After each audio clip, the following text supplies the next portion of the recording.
Schrempf fouled him after Charles had beaten his man off the dribble. Schrempf had to come in and make the foul. It's now an 11-point Sonics lead. Tomorrow night, Hawks and Bulls. Game 2 from the United Center in Chicago, 8 o'clock Eastern Time at approximately 10:30. Second game, Jazz, Lakers.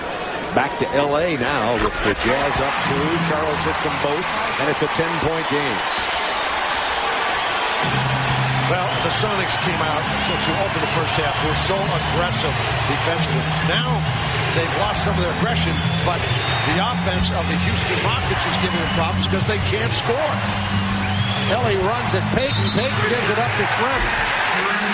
First 3-second violation, a chance to cut it to 8 or more. The 16,285 sellout crowd becoming a factor now.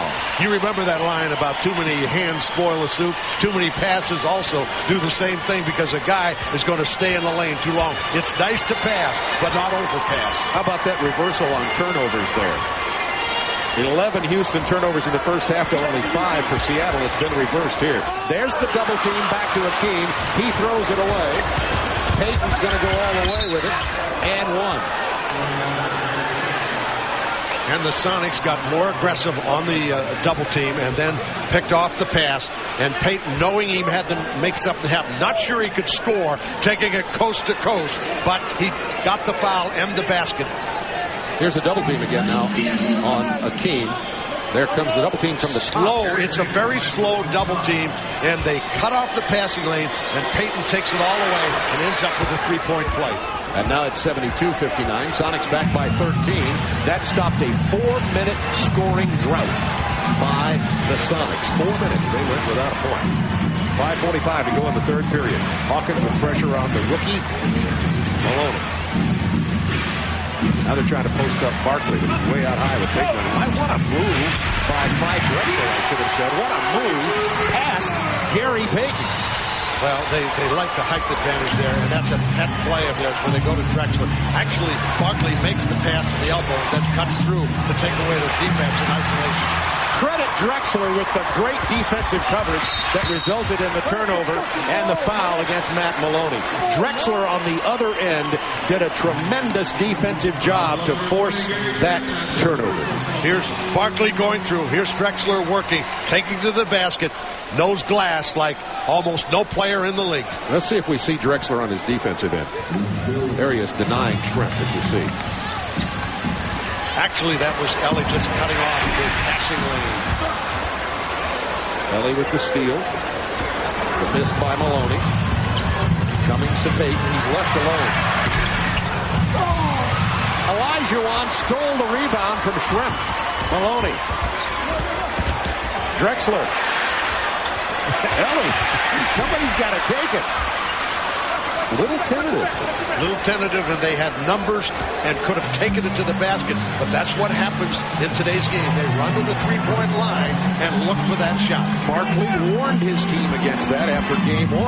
Houston are 4 of 13 on threes. Interesting play. They tried to ice Payton, force him to the baseline, and Kemp, instead of coming to set the screen, just went to the lane and got the lob. Sean has 15, and now the Seattle lead back up to 13 again.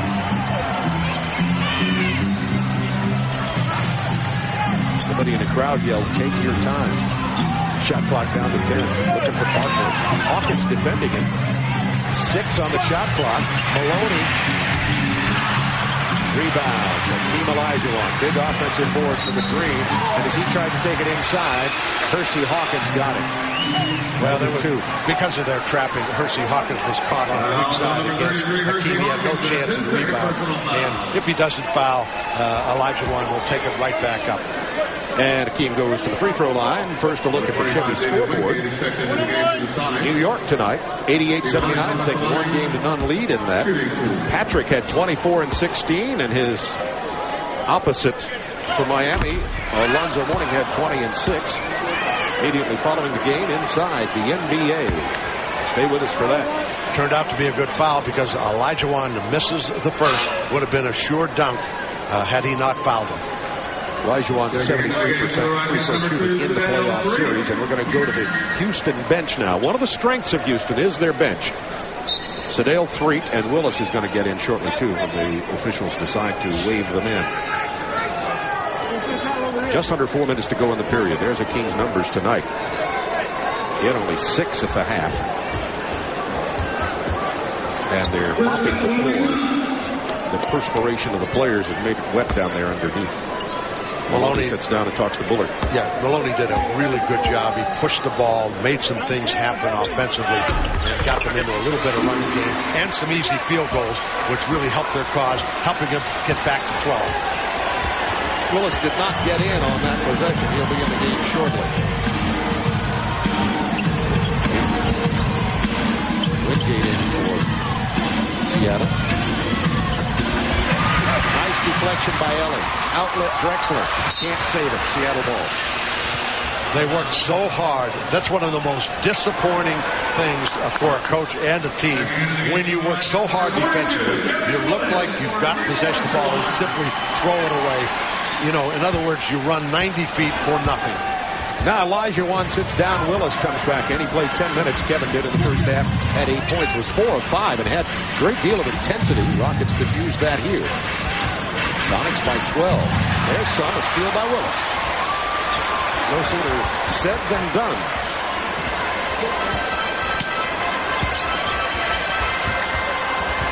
Not what you call a ball handler.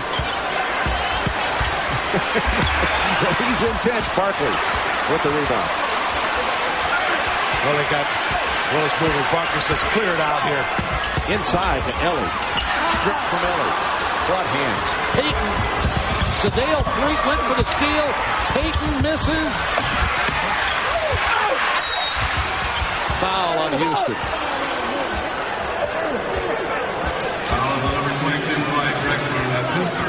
The foul is going to be called on Clyde Drexler, his third. And the Rockets call timeout with 2:50 to go in the period. Sonics up by 12.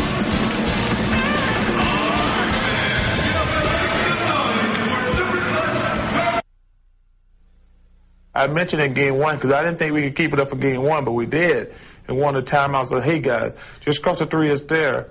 You got a guy running at you full speed. Just drop your head and come toward the basket. But, you know, we were fortunate. They all kept falling. But it's a trap. Because you're only going to shoot a certain percentage from three-point land. You know that. Well, Matt Maloney really found out tonight. Maloney is only 1 of 7. No Houston player has more than 1 three-pointer. Well, let's give the Sonics defense some credit because they've been trapping, scrambling, running harder, and not giving them as many looks at the 3. They're playing the game entirely different. But, you know, the Rockets during the course of the season still shoot 36.5%, shooting 1,839 threes to only 1,583 for the Sonics. They shoot a lot of threes because of Akeem Olajuwon. Second only to Miami in the regular season in threes made. You see the career free throw percentage by Hersey Hawkins. The 12-point Sonics lead with 2:50 to go in the third quarter. They led by 18 at the break, built it to 20. Then the Rockets cut it to 8.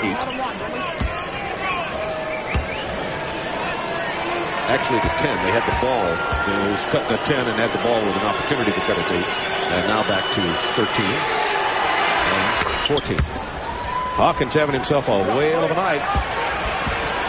Hersey has 19. 3 to Barkley.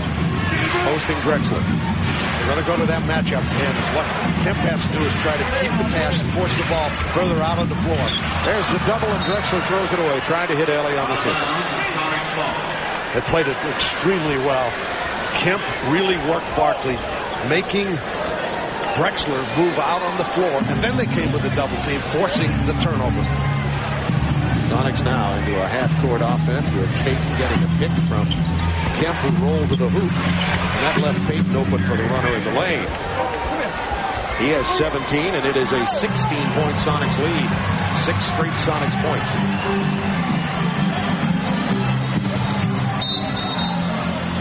Terry Cummings with a personal. Reaching around Parker. Terry Cummings, that's his third personal foul. That's his third. Not something George Karl's staff particularly likes on a play like that without a real attempt to try to score. You and I talked to George before the game. You know, I felt him very relaxed compared to past years. And there's, of course, always a lot of pressure on him in the Sonics. By the way, I want to remind you of an excellent TNT original coming up. He was one honest judge trapped in a world of lies. See Tom Selleck in the TNT original Broken Trust, Saturday at 1 on TNT.